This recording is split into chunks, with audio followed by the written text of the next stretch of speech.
usually the technology is, ahead either 18 months, 24 months, but it's the usability that brings mass adoption. And sometimes you need the mass adoption to get more funding to build more. Like you need the proof of concept before. One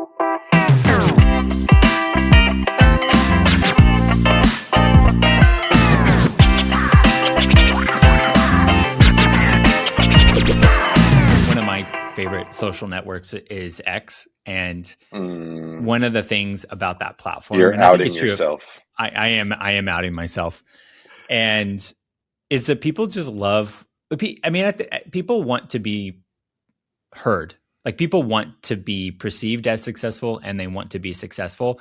And there is this economy that has been created where people just want to have a podcast to talk about how successful they are, but I don't think they actually want to do the work to get successful. Like they just want the platform with none of like the credentials. And it's like a new version of like, I think it's like a new version of being like privileged, spoiled. Like they just want to be famous, but they don't want all the work. And I just get it. Like they just want to talk about it. And so like we were joking about this before we started recording about how podcasts have created this new kind of thing.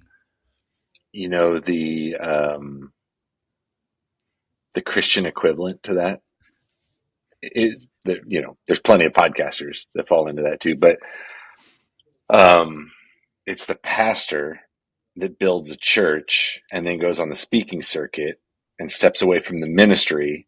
Yep. And 5 years later is surprised by like, how come nobody's buying my book? It's because you stopped doing anything. Like you're not doing the work anymore. Like it's really valuable whenever those lessons are coming out of the work. But if you just be a speaker for speaker's sake and an author just to sell books, there's no easy street.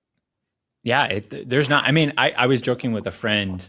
I was coming from another meeting, and I was joking with them about I was going to do a podcast like with a friend of mine, and I was saying like, well, what are you guys going to talk about? And as somebody, one of the things that I brought up, and one of the reasons why I love that I'm still like in ministry actively doing things is that it's not just a headline to me. So there was a headline that got reported this week around ChatGPT probably is going to do ads here soon. And I was literally thinking about like, okay, what does this mean for my church? And also I was thinking about for MII, like I was like, okay, we got to like be aware of this, but it's not just a headline. Like I actually want to use this if it's helpful. And that's the difference. If you're just on a podcast ranting, there's a difference between just having a platform ranting and like actually being in the game. Right. You know what I mean? And so like it's the difference between you using somebody else's money or your money.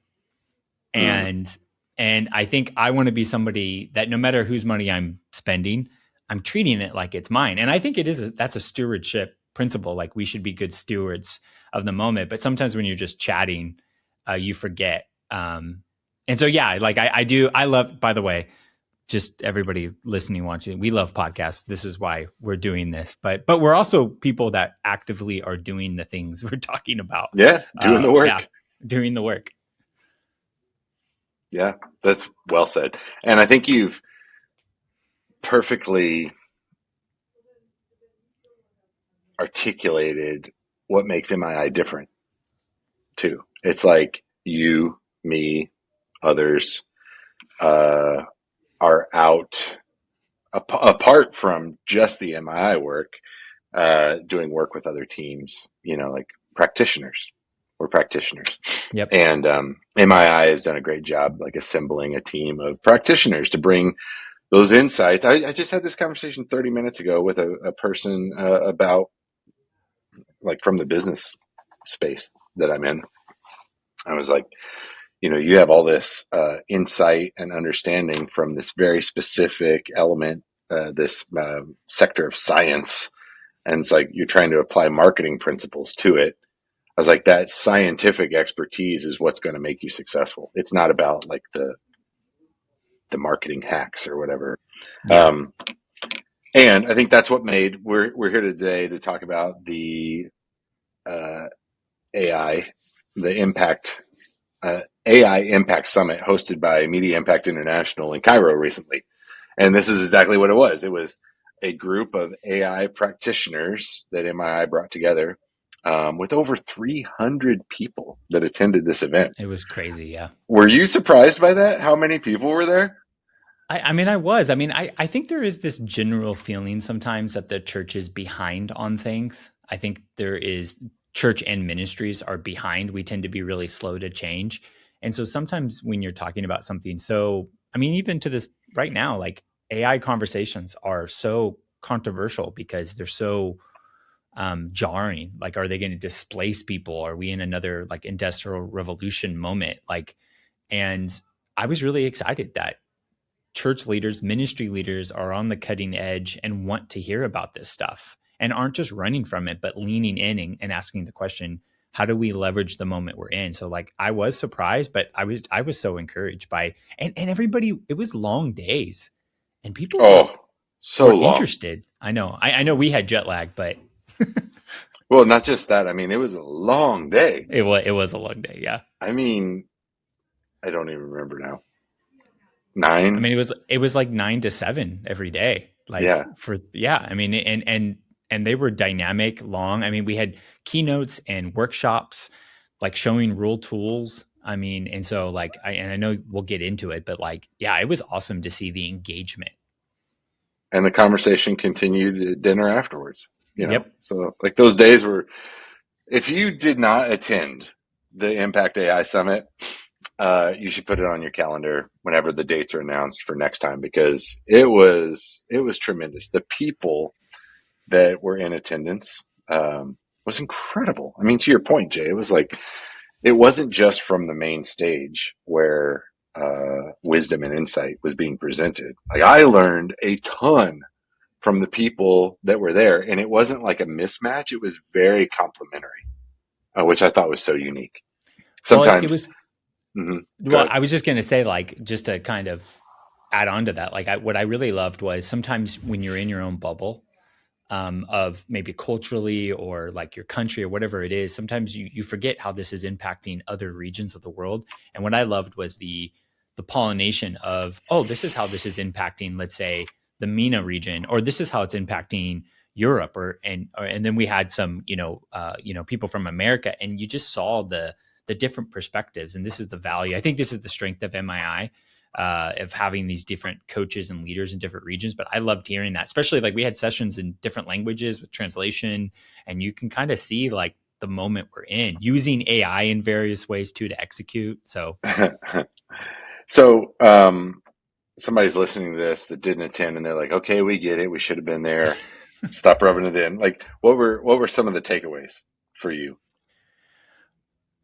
I think so. Like one of them, and I hope on the pod you interview him, but and he's been on the pod before, but Daniel Hall, and Mm, also Nachi's sessions around showing real life tools. I think one of the like out of their sessions, what I really felt was this the bigger shift I that's going to happen here. I think most people understand the AI bot ask questions. I always have on my computer right now, I have ChatGPT and Gemini Pro opened, and I have mm. my phone's action button is set to Gemini. So like I Oh, ask interesting.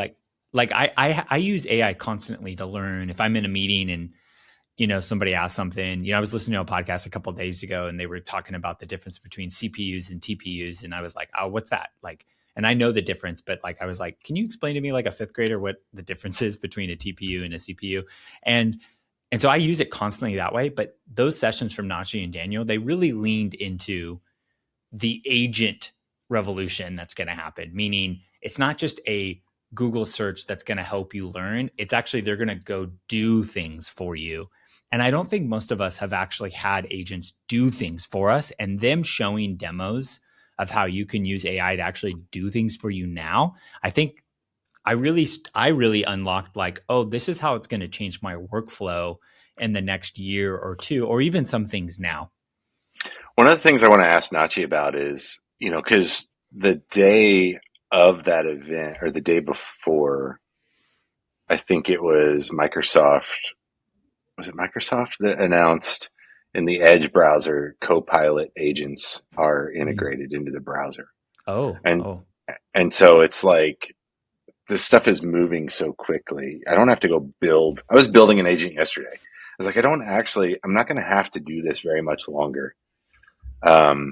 I was building an agent around like contract negotiation, so it's like, here's a bunch of best practices that I can't ever remember whenever I'm in like the heat of a conversation. So I was building an agent to like help me basically prepare and study for negotiating like a new building lease or something. mm, Um, and my thought was, I wonder when these things just become kind of served up to us. Like, am I yeah. going to have to build and configure this too much longer?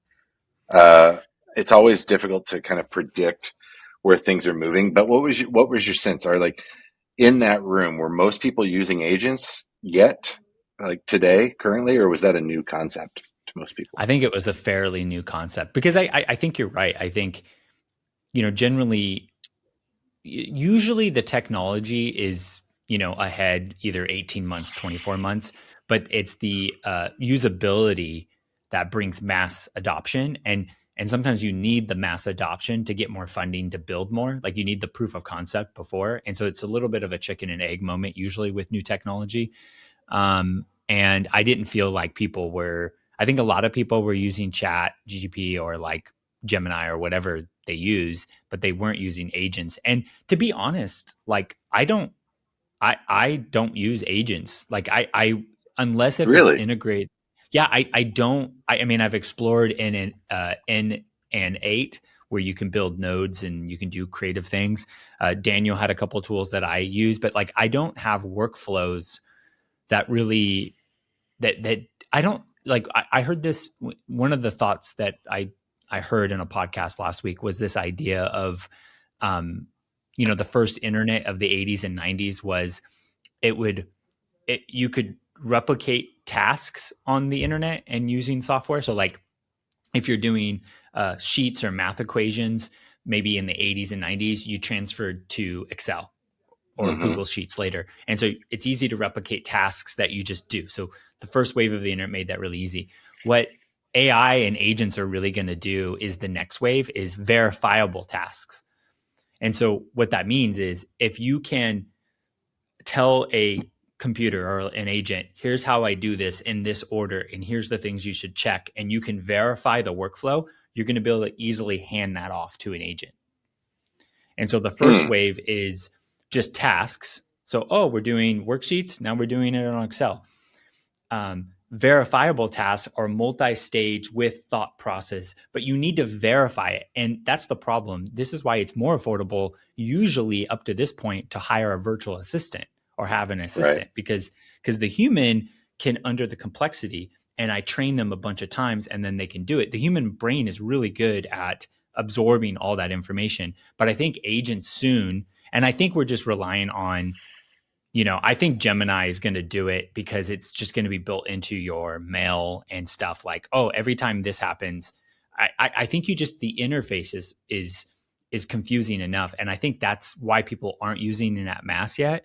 And once one of these big platforms really release, again, like Cursor and Lovable, all these platforms, if you go use them, they are complicated enough for the average person to use. This is why they don't use it. Like you need some technical skill, but if you just Sure. release it in chat, like, so like, yeah, I don't have a concrete thought here, but like, I definitely think we're close because I don't think people have enough verifiable tasks that they can hand off to somebody. They don't realize what's verifiable yet. So here's my thoughts on this. I think you're exactly right. If I would summarize what you're saying that um, the delivery, like the approachability of agents, is still complicated enough Yeah, it that has it's to a connect to all barrier. these sources. Yeah, yeah. It's a barrier to entry. Um, that's going to change. Agents are going to be included in the browser. But here's my argument for why people should engage in this today. And after talking to several people that were at the conference, like I've been thinking about this. In the world of marketing, I've had the greatest success with digital marketing whenever I understand kind of the roots of a platform. So like if I understand that Google AdWords, it used to be called back in the day, was actually just DoubleClick that was purchased by Google. I think I might have that right. But it's like ad platforms that have been like purchased and acquired and hobbled together. And I understand kind of like how they work. Then whenever Google Ads rolls out with their new update, all of those kind of fingerprints still exist. And I've had great success kind of when you understand how a thing works and why it works in a certain way and what's going on in the background, you can kind of like manipulate it and get it to Yep. do what you want to do. And what kind of motivations exist with the platform company, like Google in this case. Like I know what they're trying to do. I know what I'm trying to do. Where's the intersect that I can exploit in order to like get lower cost per click or higher conversion rates or whatever? I think AI and like these agentic platforms are going to be the same way. So like Mm. if you get involved and like you go through those barriers to entry in the learning curve today, I think you're going to have, it would just stand to reason, like based on past experience and how technology gets developed, that you're going to have greater success in the future for kind of understanding like what's behind the scenes, even though at that point it's not presented, so that you can really get the most impact and effect out of it. I think it's really an advantage to like get nerdy on some of this stuff as an Yeah. early adopter. Definitely. I mean, I tend to be, I mean, even in my session, I talked about this. Like, I'm very pragmatic with the technology that I use. It's kind of like, I use the illustration of like, early on, you may have updated your phone every year because every new iPhone was so much better.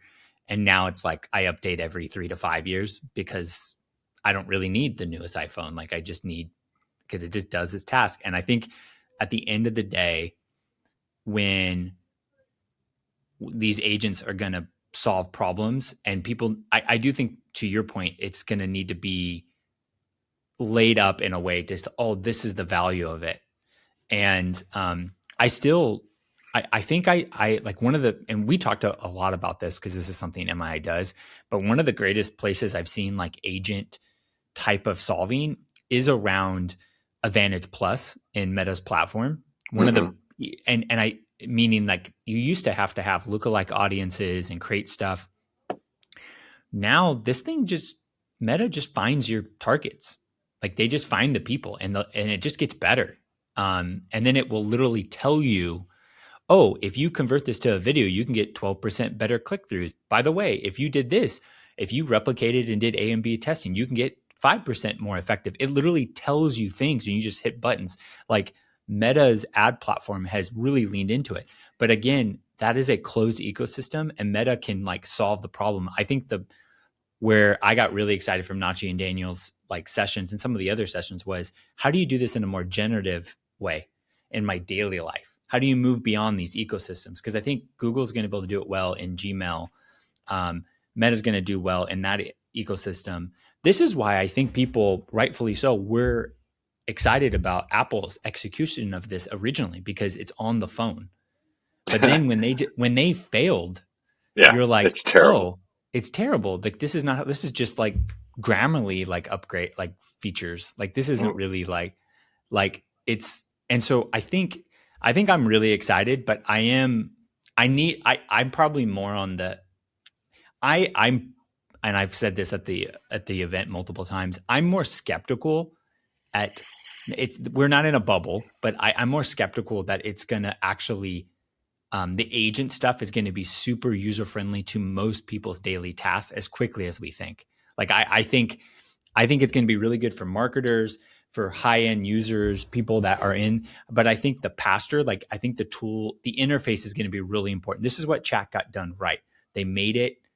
ChatGPT made the interface a lot better, and that's what scaled them to hundreds of millions of users. I think the agent stuff, the interface is going to be so key. How does it integrate? So I'm really curious. Not that I'm not super doubtful, but I think I still want to see the stuff because a lot of the stuff, to your point, is technical enough that it is a blocker to I think 90% of people in the world right now. Well, maybe that technical blocker is the secret sauce. So like Yeah. the Apple You're thing, like the phone is not, the phone is the hardware device. And Apple running AI software in the OS, it still needs to be connected to all of the apps or the services that I'm using. And you're probably using different services on your phone than I'm using on mine. So there's no kind of consistency there. So this might be why connectors are really necessary, and to get the full benefit of agents, we have to kind of lean into the connectors at this point. And if you're listening to this and you don't know what a connector is, I mean, this is like configuration. So you can go out to a site like a Gemini or something, you can build an agent and you can just connect it to different services like Gmail or, you know, um, your email provider, your web browser, your document storage folders, and then you can ask this agent to do things for you and it'll go assemble the pieces for you. So it can be really powerful as long as it's set up correctly.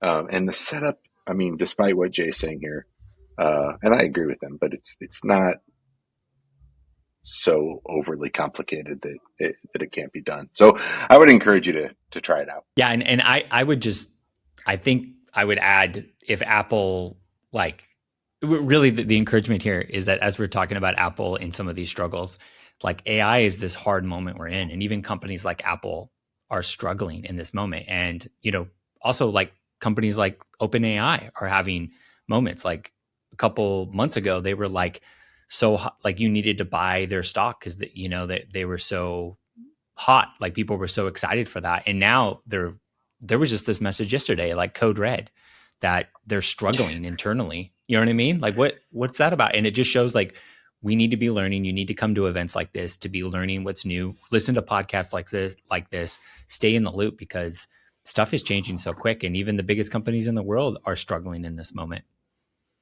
Yeah, that's exactly what I was going to say too about like the event. I think the next, just stay tuned. MII.global is a great place to subscribe to the MII newsletter, and that newsletter list will be the first to know about the next AI summit.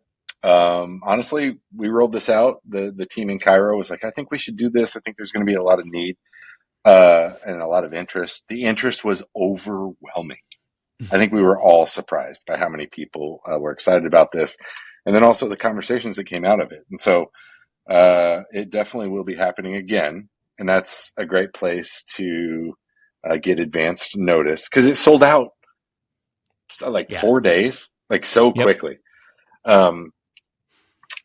So those are all good things. But if you missed it, if you weren't able to attend, this is just the first of a few conversations that we're going to have with people that either attended or spoke at the conference, and subscribe to the Digital Ministry Podcast, and we will have more conversations like this with reactions from the conference published in the coming episodes. And then we recorded everything, so we're going through the editing process right now, and we're going to post some of like the best presentations that are good for a podcast format. So subscribe here, and you'll get to hear some of the stuff that was shared at the conference, even if you weren't able to attend. So thanks for being with us on the Digital Ministry Podcast. Thank you, Jay, for being here again. It's always a pleasure. You are like the most requested guest. Please have Jay back. We love Jay. Get rid of Nick. Like those are great. I don't believe this, but okay. I'll take it. Yeah. Glad you're here, my friend. Thank you.